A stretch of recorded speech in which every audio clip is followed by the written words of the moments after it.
ઓમ નમઃ શિવાય અને હર હર મહાદેવ. શિવ ભક્તો, હિન્દુ સનાતન ધર્મના દરેક લોકોને, મારી સાથે જોડાયેલા તમામ શિવ ભક્તોને મારા મહાદેવ. આજે આપણી સાથે છે જનકભાઈ, જે ભગવાન મહાદેવના પરમ ભક્ત છે.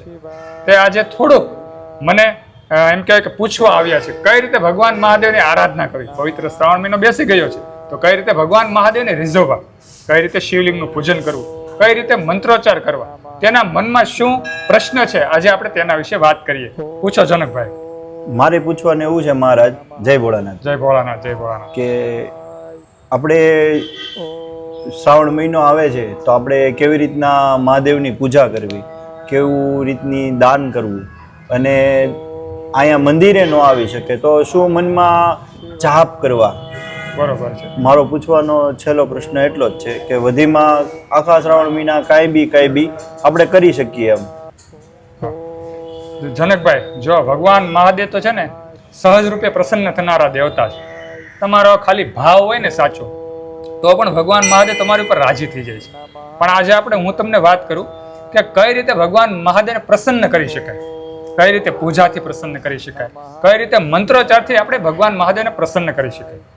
પૂજાની વાત કરું તો ખાલી તમારી પાસે 5 બીલીપત્ર હોય અને મુખમાં ઓમ નમઃ શિવાય મહામંત્રનું ઉચ્ચારણ હોય, એક જળનો લોટો હોય, અને તમે શિવાલય જઈ ભગવાન મહાદેવની લિંગને 5 બીલીપત્ર અર્પણ કરો, એક જળનો લોટો ચડાવો, એક જ્યોત, એક દીવો ભગવાન મહાદેવની સમક્ષ પ્રગટ કરો, અને ભગવાન મહાદેવને 5 વખત, 11 વખત, 21 વખત અથવા 51 વખત ઓમ નમઃ શિવાયના જાપ કરો, તો પણ ભગવાન મહાદેવ પ્રસન્ન થઈ જાય છે.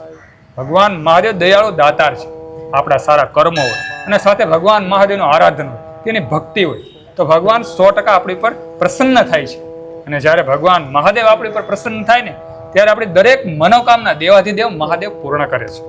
એટલે ખાસ કરીને નાની એવી પૂજા પણ આપણે પવિત્ર શ્રાવણ મહિનામાં કરવી જ જોઈએ. જો તમારી પાસે સમય ન હોય, તમે આખો દિવસમાં નવરાશની પળોમાં કામ કરતા કરતા ઓમ નમઃ શિવાય મહામંત્રનું ઉચ્ચારણ પણ કરી શકો છો. તમારી પાસે સમય ન હોય શિવલિંગ પૂજા કરવાનું, તમે ઓમ નમઃ શિવાય મહામંત્રનું ઉચ્ચારણ કરી શકો છો. આખો દિવસમાં જ્યારે પણ નવરાશની પળો ત્યારે ઓમ નમઃ શિવાય તમે બોલી શકો છો. પૂછો.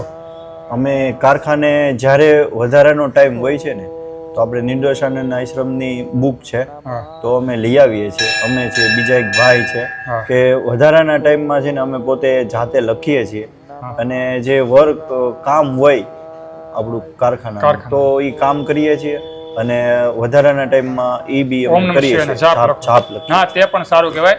તે એક યજ્ઞ સમાન જ છે. જ્યારે તમે કોઈ બુક્સમાં ઓમ નમઃ શિવાયના જાપ લખો છો, તે એક યજ્ઞ સમાન જ છે. અને પહેલાના જે આપણા ગઈઢિયાઓ હતા, તે ઓમ નમઃ શિવાયની બુક લખતા, અને જ્યારે ઓમ નમઃ શિવાયની બુક ભેગી થઈ જાય, ત્યારે ક્યાંય પણ યજ્ઞ હોય, મહાદેવનું જે પણ કાર્ય થતું હોય, તો ત્યારે તેને હોમવામાં આવતું. આમાં યજ્ઞ હોય, તેમાં ઓમ નમઃ શિવાયના જાપને હોમવામાં આવતા. એટલે જે તમે જેમ કહેવાય ને કે યજ્ઞ સમાન જ છે. જ્યારે તમે ઓમ નમઃ શિવાયના બુક્સમાં લખો છો, એક યજ્ઞ સમાન જ છે. તે પણ સારું જ કહેવાય. બીજો કઈ પ્રશ્ન હોય તો પૂછો. નહીં, બસ. તો આજે જનકભાઈ આપણી સાથે મહાદેવના શરણે જોડાયા છે, તો તેને થોડાક પ્રશ્નો હતા, તો મેં તેનો સુંદર જવાબ આપ્યો છે.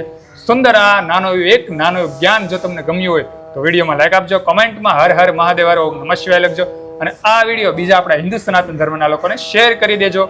બધા શિવ ભક્તોને, હિન્દુ સનાતન ધર્મના લોકોને મારા હર હર મહાદેવ અને ઓમ નમઃ શિવાય, ઓમ નમઃ પાર્વતીપતિ, હર હર મહાદેવ. પવિત્ર શ્રાવણ મહિનાની બધાને ખૂબ ખૂબ શુભેચ્છા. મહાદેવ.